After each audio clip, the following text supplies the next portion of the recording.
हम अक्सर ऐसा सोचते हैं जब 30 की उम्र के पड़ाव में होते हैं कि हमारी तो सारी ज़िंदगी निकल गई, अब क्या करना।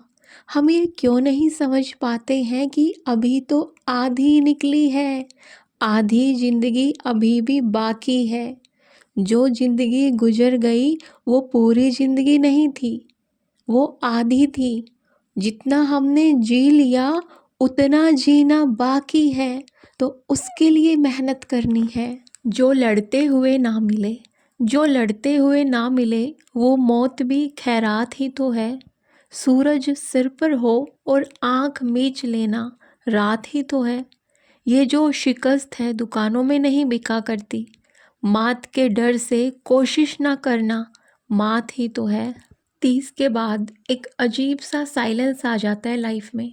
ना बचपन वाली एनर्जी होती है, ना 20s वाली एक्साइटमेंट। बस एक सवाल कि अब क्या।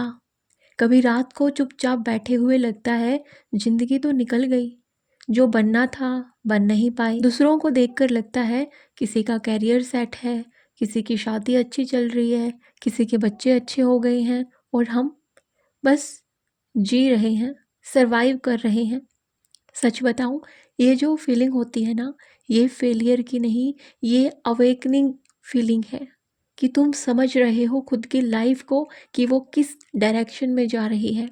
प्रॉब्लम उम्र की नहीं है, प्रॉब्लम है गलत सोच की, कि अब लेट हो गए, अब कुछ नहीं बचा, अब तो ज़िंदगी निकल गई। ये सोच, ये थिंकिंग, ये गलत है। सुनो, 30 साल का होना मतलब ये नहीं है कि लाइफ ख़त्म हो गई।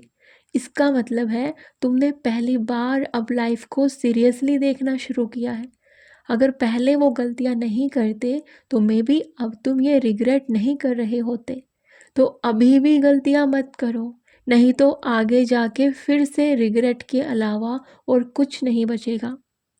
20s में हम सपने देखते हैं, 30s में हम अपने आप को देखते हैं कि क्या गलतियां हुई, क्यों हुई। और जो लोग कहते हैं कि अब क्या करेंगे, उनको ये नहीं पता कि अभी तो जितना जी लिया उतना या उससे ज़्यादा अभी बाकी है। सच ये है, तुम अब ज़्यादा मैच्योर हो, तुम्हारे पास पॉजिटिव पॉइंट्स भी हैं, प्लस पॉइंट्स हैं। तुमने जो गलतियां करी हैं उनसे तुमने बहुत सीख लिया है। तुम्हें पता है कि क्या नहीं करना चाहिए। क्या करना है वो सबको पता होता है, क्या नहीं करना है, कौन सी गलती नहीं करनी है, वो तुम्हें अभी पता है।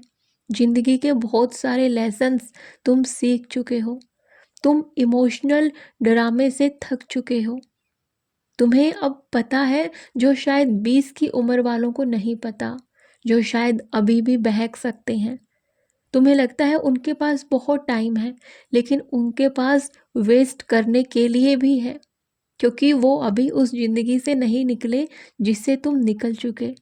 तुम अभी टाइम वेस्ट नहीं करोगे। अगर तुम किसी चीज़ में अभी लगोगे तो जी जान से लगोगे। तुम गलत रास्ते पे नहीं भटकोगे जो 20s की उम्र वाले भटक सकते हैं। तो तुम्हारे पास भी प्लस पॉइंट्स हैं। ये क्लैरिटी जिस दिन आ गई ना, उस दिन लाइफ सच में सुधरने लग जाएगी। लाइफ का सबसे पावरफुल फेज़ 30 के बाद होता है, क्योंकि अब तुम डिसीजंस जज्बात से नहीं लेते, सोच समझ से लेते हो। सोचो, अगर लाइफ एक किताब होती ना, तो 0 से 30 तक के पन्नों में तो इंट्रोडक्शन होता, रियल स्टोरी आगे होती, और एंडिंग तो और आगे होती। क्या 30 पन्नों में एक किताब ख़त्म हो जाती अगर ज़िंदगी एक किताब होती? नहीं। अगर उस किताब में 80 पन्ने हो तो अभी 30 पन्ने तक आप गए, 50 पन्ने तो अभी भी बाकी हों तो? हाँ, डर लगेगा, कन्फ्यूजन रहेगा, लोग ताने भी मारेंगे। पर एक बात याद रखना, लेट स्टार्ट का मतलब वीक फिनिश नहीं होता। जो आदमी 30 के बाद उठता है वो जल्दी हार नहीं मानता, क्योंकि उसने हार का दर्द देख लिया होता है, रिग्रेट का दर्द देख लिया होता है। वो समझ जाता है कि ज़िंदगी में कुछ भी बुरा नहीं, रिग्रेट सबसे बुरा है।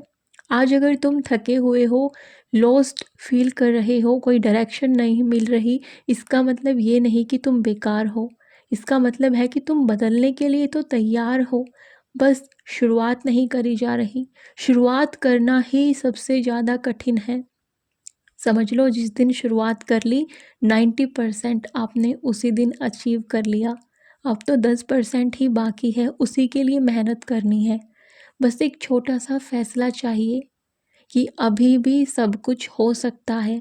याद रखो, तुम लेट नहीं हो, क्योंकि अभी तो तुम्हें 40s में भी जाना है, 50s में जाना है, 60s में जाना है, और मे भी भगवान जी ने चाहा तो 70s एंड 80s। और जब तुम 40 तक पहुंचोगे ना, मुड़ के देखोगे कि अच्छा हुआ 30 की उम्र में मैंने ये शुरुआत कर ली। वो रिग्रेट नहीं रहेगा कि ज़िंदगी निकल गई। अभी भी समझ के साथ शुरुआत कर सकते हो।